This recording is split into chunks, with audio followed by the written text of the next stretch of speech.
കറുപ്പിനഴക് ഓ കറുപ്പിനഴക് ഓ വെളുപ്പിനഴകില്ല ഓ കറുപ്പിനഴക് ഓ കറുപ്പിനഴക്. എന്താമ്മവാ ഭയങ്കര സന്തോഷത്തിലാണല്ലോ. ഞാൻ സന്തോഷിക്കും, ആഹ്ലാദം കൊണ്ട് ഞാൻ തിളച്ചു മറിയും, ഞാൻ പൊട്ടിത്തെറിക്കും. പോടാ പോടാ പോടാ പോ. കറുപ്പിനഴക് ഓ വട്ടുപിടിച്ചു. അവിടെ നില്ലടാ, ഉന്മാദത്തിന്റെ പര്യായം വന്നല്ലോ വട്ട്.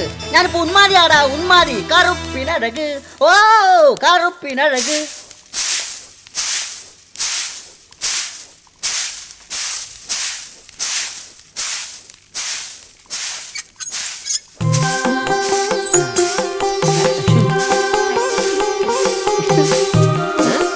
എന്തിനമ്മാവാ നരിച്ചില് പോലെ അങ്ങോട്ടും ഇങ്ങോട്ടും കിടന്നോണ്ട് ക്രാവണത്? ഒന്ന് കാലുറച്ച് നിക്കി. എന്താ ചേച്ചി? അമ്മാവയും പാട്ടും പാടി നടക്കണം. കന്ന് കളിച്ചാ കാണാൻ കൊള്ളാം, പക്ഷെ കാള കൂത്താടി എന്തിനുള്ള കുട്ടി പതുക്കെ പറ. എന്തിനു പതുക്കെ പറയണത്? നാട്ടുകാരൊക്കെ കേക്കട്ട്. അയ്യോ ഇങ്ങനെ ഇതെന്തറിന്റെ ഗുരു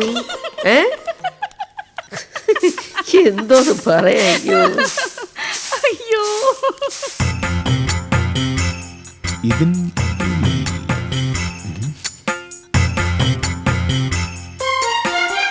എവിടെ കൊണ്ടുവച്ചു?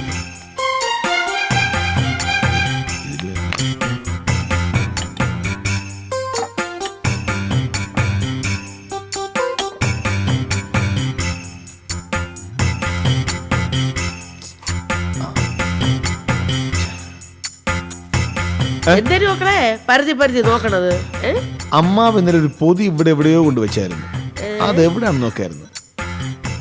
എവിടെയോ എടുത്ത് മാറ്റിക്കാണും. അയ്യോ ഈ അമ്മാവ ഇത് എന്തിനു ഭാവിച്ചാണോ എന്തോ. 7-2 ശനിയായിരിക്കും അങ്ങേർക്കിപ്പോ. കാണിക്കുന്നത് എന്താണെന്ന് അറിയാൻ പറ്റൂല. കലിയല്ലേ ഇട്ട് കളിപ്പിക്കണത്. നാരായണ ഭഗവാനെ, ഈ അമ്മാവനെ എങ്ങനെ ഇട്ട് പരീക്ഷിക്കരുതേ.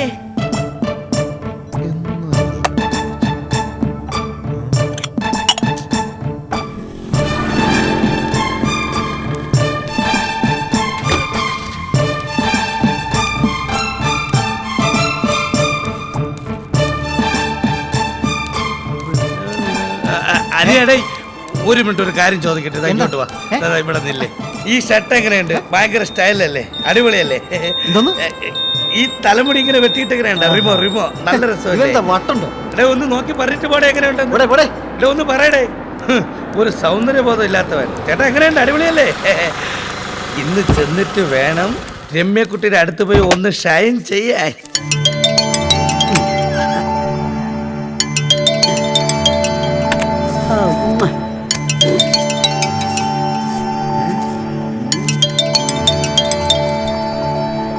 ഇതിന്റെ ടെക്നിക്ക് എങ്ങനെയായിരിക്കും?